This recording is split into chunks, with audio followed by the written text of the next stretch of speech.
In this video, we're going to discuss a phenomenon called throw-induced English.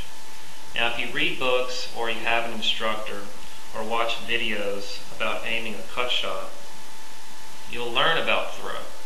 And throw, simply defined, is when you're shooting a shot at a cut angle, when the cue ball makes contact with the object ball, there's friction.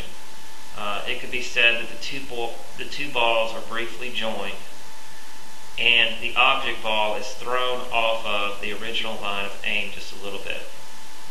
And this is kind of a very crude demonstration, but the cue ball comes down the line of aim, makes contact, the balls are joined, and the object ball is thrown off the original line of aim briefly.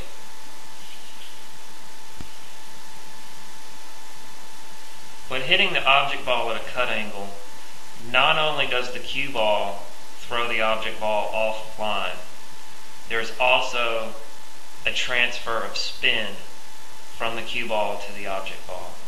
In other words, say we have this cut angle here. When the cue ball comes in and makes contact with the object ball, not only does the friction throw the object ball a little off of line, when the cue ball is going through the object ball, it also creates some spin on the object ball, like this. So if the cue ball is coming in, spin from your perspective would be counterclockwise. If the cue ball is coming in from this cut angle, it would cause clockwise spin. So you're asking, well, why is this an important phenomenon for me to pay attention to? And the principal situation where you need to pay attention to or be aware of throw-induced English is on a bank shot.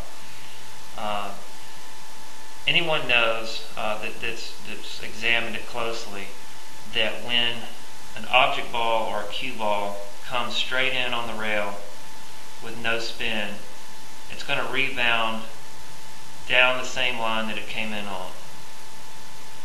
Now, if the cue ball or the object ball is coming to the rail in a straight line perpendicular to the rail with spin, when it hits the rail, it's going to compress the rail, the spin or the English is going to take over, and it's going to rebound on a different line that it came in on. Okay? If it came in spinning like this, it's going to hit the rail, compress, and spin in this direction.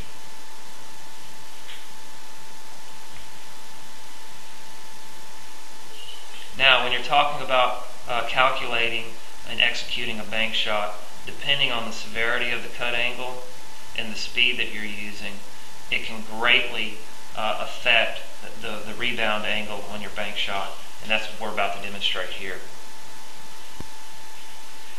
This series of shots is intended to prove the existence of throw-induced English.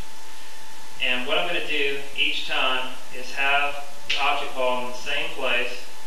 My intention will be to hit the rail in the same place each time, and to prove that I'm hitting the rail in the same place each time, I have a piece of chalk laying on the rail. The difference on each shot will be the location of the cue ball. I'll start with a straight shot or a straight hit, and then on each successive shot, there will be a different cut angle. And then we will compare the rebound angle of the object ball. Now, first shot, I'm hitting the object ball full in the face, and I'm putting no English on the cue ball.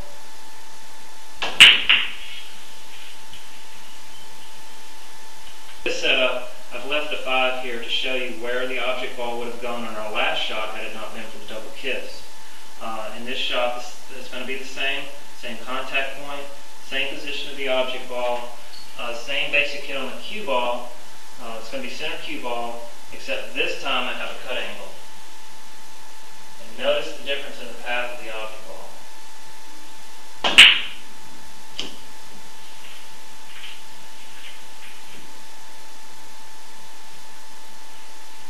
Okay. Our third shot, we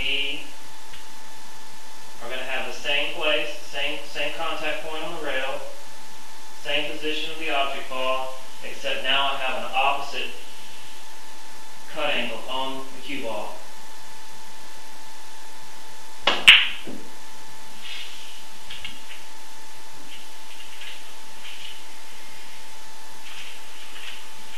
So to summarize our three shots, again, we had the same position of the object ball, we had the same contact point, but depending on the position of the cue ball, we had varying angles of rebound for our object ball.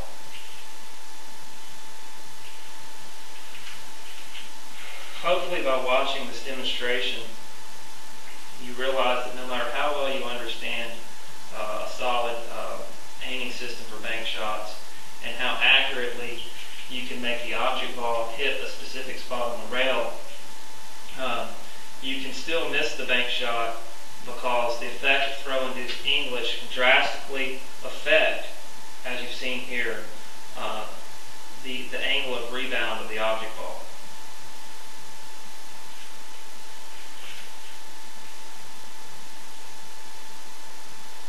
Now your next question is, how do I compensate for this effect, or how do I enhance this effect?